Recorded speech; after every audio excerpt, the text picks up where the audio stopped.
Hey everybody, Alexis Marin here with some sound advice today. Let's see, a little bit about me. Let's take a walk down memory lane.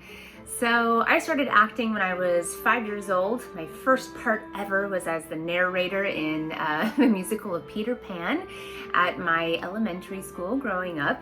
And pretty much since then, I never stopped having that love and desire for acting.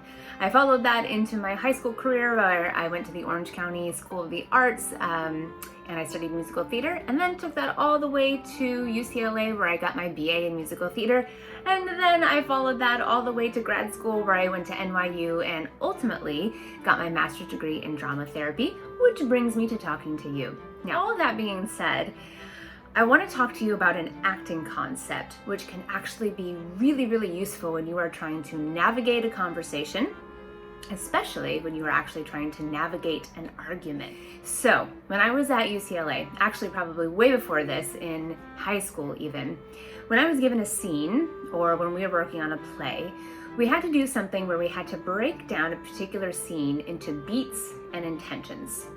So a beat, to give you the very clinical definition, is the following. A beat refers to an event or a decision or a discovery that alters the way the protagonist pursues his or her or their goal, right? So it's like the arc line from hello, how are you doing, to trying to get to the point of something, and inside all of there, that could be one particular beat. And then there's something that shifts, which is usually a character's intention. So I'll give you an example. So let's say that there is a male and a female. They are interested in each other and they are meeting each other on the street. The boy says, hi. The girl says, hi. Boy says, how you doing? Girl says, great. How are you? Right there, that's beat one. And the intention behind that would be maybe to say hello, to get comfortable with the person, to inquire about their mood, right?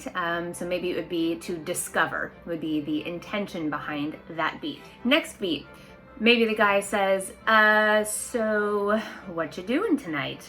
Okay, his intention right there has changed. Maybe now he is trying to discover a bit deeper what she's up to, because eventually he wants to ask her out or see if she's free.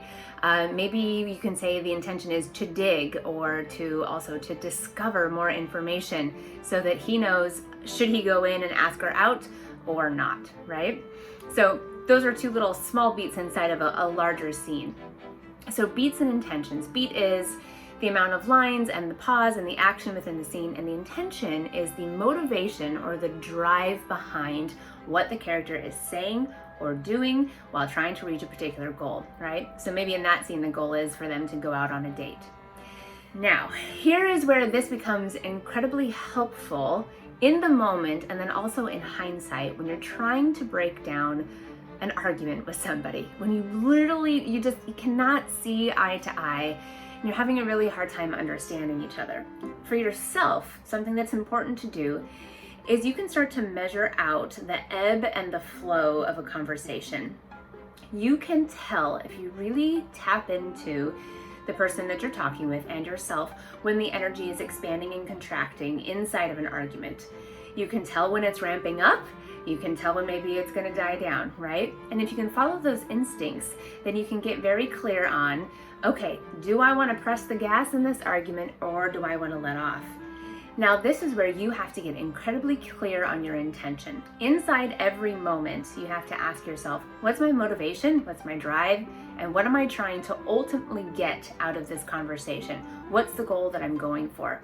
So if the goal is that you want to resolve the conflict that you're having, perhaps in every single moment you have to ask yourself, is the next thing that I'm about to say taking me one step closer to resolving this argument, or is it taking me a step further back from my ultimate goal, which is resolution? When I say to this person, you are a horrible person and I hope I never talk to you again, that doesn't necessarily sound like positive resolution. Maybe that's negative resolution, and maybe your intention behind that statement is to hurt the other person. And if by hurting the other person, that feels like resolution to you, well then so be it. But you have to be very clear that that's what you were trying to do, is intentionally hurt the other person, to have them shut down, to have them end the conversation, conflict resolved, at least for you inside of that moment. If you're trying to resolve the conflict and not make any more conflict because you actually really love this person that you're having an argument with, you may need to say something like, I'm having a really hard time in this conversation, getting closer to you and understanding you. I don't think right now is the best time for us to be arguing about this. Can we table this conversation for right now? That offers a resolution in the moment if the other person says, sure, we can come back to this at another time. So beats and intentions, it's like going back into a scene and breaking down pauses and moments and really figuring out what is it that you as the protagonist want from this particular scene. In arguments, as I said before, it can be, it's very dynamic, right? And emotions are heightened inside of arguments. And so if you can kind of clinically slow down and always be asking yourself that question, what do I want out of this? What do I want out of this? And maybe it's, I want a hug from this person that I'm fighting with. Well, okay, so what can I say right now that would make this better, that would make me closer, where I can get a hug, right? Okay. So my little acting background, and therefore my master's in drama therapy, it really does help when you can use those little tricks and tools. And that's why I say all the time, drama therapy is basically using any tricks and tools and techniques that you would see in an acting class to help you communicate better. Very Italian today. Anyways, I hope this was helpful to you. Thank you for listening to my sound advice. Have a great day, and I'll talk to you soon. Bye.